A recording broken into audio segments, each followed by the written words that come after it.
Cuba's Air Force hasn't received a new aircraft in decades, yet it still exists, still flies, and still claims to defend an entire island nation. This video breaks down every aircraft currently in Cuba's inventory and whether any of it could actually hold up in a real conflict. First up, combat aircraft. Mikoyan MiG-29 Fulcrum. This fourth-generation twin-engine multi-role fighter entered Cuban service in 1989. Cuba received 14 aircraft including trainer variants, although far fewer than originally planned. Capable of reaching Mach 2.25, it carried advanced Soviet air-to-air missiles. Today, all Cuban MiG-29 aircraft are non-operational. Now this is the Mikoyan MiG-23 Flogger. Cuba operated multiple versions including interceptor, strike, air superiority, and trainer variants. First delivered in 1978, the aircraft featured variable sweep wings and speeds exceeding Mach 2.3. More than 47 were received throughout its service life. As of 2026, none remain operational. And now the Mikoyan MiG-21 Fishbed. Cuba began operating this supersonic fighter during the early 1960s, becoming one of the first Latin American users. More than 140 examples served across several variants.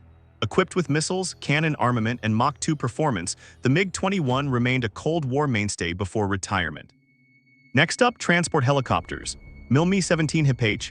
This medium transport helicopter entered Cuban service during the late 1980s as an upgraded successor to earlier Mi-8 models.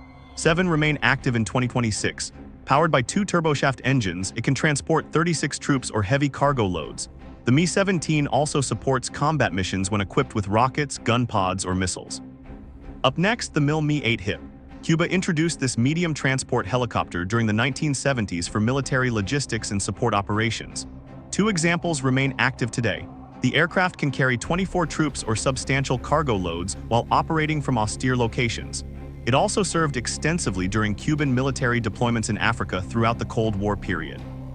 Mi-24 Hind, currently operated in Cuba as the Mi-35 export variant. This attack helicopter combines firepower with limited troop-carrying capability. Cuba received Mi-24 helicopters during the 1980s and later operated them in Angola. 4 remain active as of 2026. Armed with cannon systems, rockets, missiles, and defensive weaponry, it remains Cuba's primary rotary-wing combat aircraft. Continuing with military transport aircraft, Antonov and 26 Kuril. This twin-engine military transport entered Cuban service during the mid-1970s to support logistics, cargo movement, and troop transport missions. 3 remain active as of 2026. With capacity for up to 40 troops and a range exceeding 2,500 kilometers, the aircraft continues serving as one of Cuba's primary military transport platforms. Now this is the Antonov and 24 Coke. Cuba received this twin-engine turboprop transport during the late 1960s and early 1970s.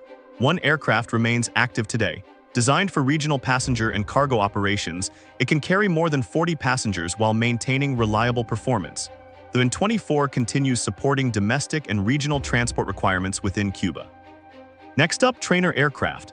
Aero L-39 Albatros. This jet trainer entered Cuban service during the 1970s and remains the primary aircraft for advanced pilot training. 3 L-39C variants remain active in 2026. Powered by a single turbofan engine, it reaches speeds of 755 kilometers per hour. The aircraft can also carry light weapons on underwing hardpoints when configured for armed training or support missions. Continuing with commercial passenger aircraft, Antonov and 158-200. This regional twin-engine jet was introduced into Cuban airline service between 2013 and 2015.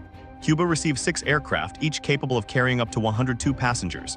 With a maximum speed of 870 kilometers per hour and a range of 2,600 kilometers, the type was intended to modernize domestic routes. Today, all Cuban and 158 aircraft are grounded and stored. Now this is the ATR-72-200.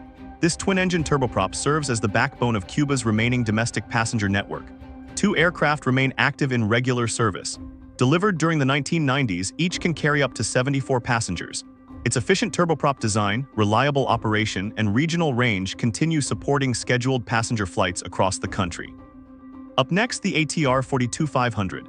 This smaller regional turboprop is operated by Aero Gaviota for VIP and governmental transportation duties. Cuba currently operates 1 aircraft. Carrying up to 50 passengers, it combines efficient performance with regional range capability. Unlike the ATR-72 fleet, this aircraft is primarily reserved for official state, governmental, and specialized transport missions.